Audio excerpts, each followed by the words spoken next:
In this module, we will cover the bridge pattern, another common one. The intent is to decouple an abstraction from its implementation so the two can vary independently. I'm Kevin and I'll guide you through this module. We'll start the module by describing the bridge pattern.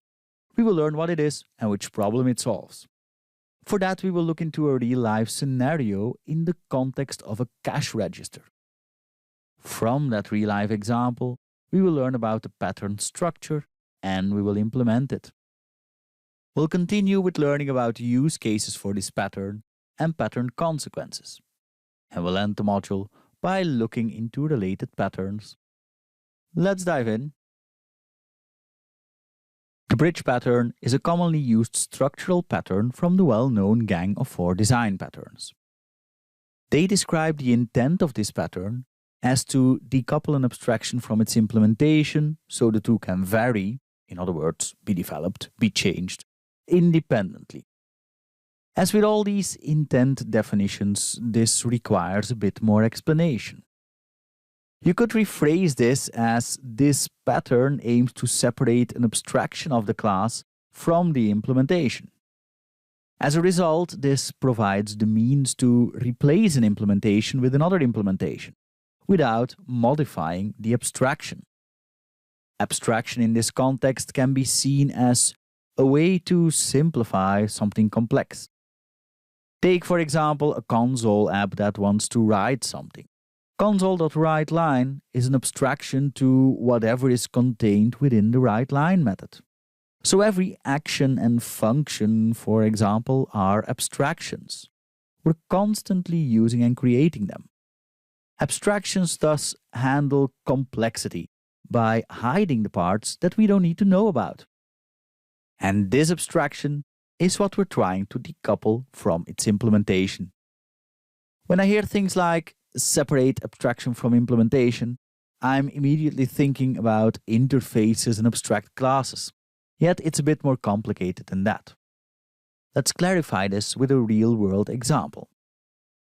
Say we're creating software for managing a restaurant register. There's two menus available: a meat-based menu and a vegetarian menu. Both menu implementations expose a method, calculate price. Depending on the menu, other fields are available, but those are not of interest for us right now. So, the class that needs to add up the total amount owed can simply call into calculate price on each menu. We could implement this with an abstract base menu class or with an iMenu interface. Now imagine that we're introducing something new, a coupon. One that offers a €1 discount, another one that offers a €2 discount, and so on. These affect the price of both our menus, obviously. How do we implement that? Well, one way of doing that might be to create additional menu specializations, deriving from meat-based menu. Meat-based menu with €1 coupon, meat-based menu with €2 coupon, and two more, deriving from vegetarian menu. Vegetarian menu with €1 coupon, vegetarian menu with €2 coupon. I don't know about you, but this does not look ideal to me. Imagine that another menu is added, vegan menu. We'll have to create additional subclasses for that as well. Or imagine another coupon value being added. We'll need a new subclass for each menu.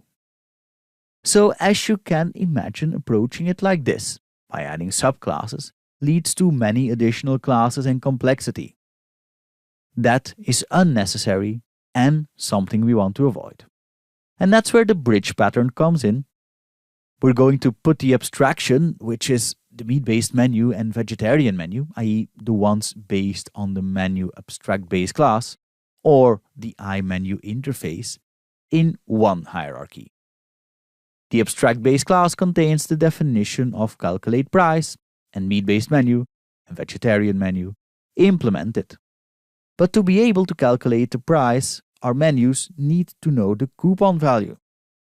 These are named implementers, which we can put in a separate hierarchy. So we'll have a coupon abstract base class or an iCoupon interface, which states that a coupon value must be exposed. And then we have implementations of it, €1 coupon and €2 coupon, who expose the actual coupon value. Each menu then needs access to a coupon on which it can calculate the coupon amount when calculating its price. And we can do that with a bit of composition. The abstract base menu class will require an abstract coupon object, or something that implements the iCoupon interface. As that states that there should be a coupon value that can be accessed, the correct price can be calculated. That relationship between the menu and the coupon, that is what is named the bridge, as it bridges the abstraction and implementation, letting them vary independently. From this real-world example, we can now extract the structure of this pattern. The abstract menu class, structurally, is called an abstraction, as it hides the complexity of getting the coupon value. The abstraction thus defines the abstraction's interface. It holds a reference to an implementer. We will get to that. So we switch out our menu class for abstraction. A concrete implementation of this, like our vegetarian menu and meat-based menu classes, is named a refined abstraction. This extends the interface defined by abstraction. We can then implement getting the coupon value as a property we can get on a base coupon object or interface or as a method. But no matter how we do that, the fact remains that the implementation is hidden. The coupon base is thus the implementer. This defines the interface for concrete implementations. The interface doesn't need to correspond to the abstraction's interface. In fact, most of the time it's very different. You can gather that from our example. Menu and coupon are definitely different. Classes like €1 coupon and €2 coupon are concrete implementations of that implementer interface. A concrete implementer implements the implementer interface and defines its concrete implementation. And like that, we know how the bridge pattern is structured. Let's implement our real-world example. Let's learn how we can implement the bridge pattern. We're going to start by adding our abstraction base, the menu. We're going to use an abstract class for that, which we will use as a base class for the refined abstractions. We give it one method, calculate price. That's an abstract method, as it will have to be implemented in the classes that implement this menu class. As we know, this menu class requires access to an operation implemented by an implementer. We're going to expose that via a coupon object. This can be a simple abstract class exposing one property getter to get the value. These are the implementations of the operation that will effectively be implemented on the classes deriving from this abstract coupon class. Note that this can also be an interface. In fact, let's make it an interface, as it doesn't contain any implementation details. It's just a contract. So we change it to interface. Let's name it iCoupon. And we'll require one integer, a coupon value. Then let's add some concrete implementations. We'll start with no coupon. That exists as well. And then we add two more coupons, one that will give a €1 discount, one that will give a €2 discount. Back to our abstraction. Here we can now add that coupon as a field. We state that it's read-only. We don't want to see this changed after the menu has been constructed. We also add a constructor here that accepts such a coupon and sets the field. Combined with the read-only modifier, this ensures that our menu class always has a non-null coupon value. And that's why I've written null exclamation point here. If we don't do that, we will see a warning in classes that derive from the menu class.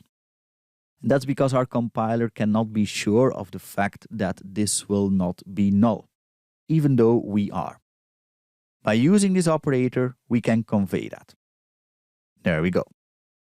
And now let's create our two menu types. These are named refined abstractions.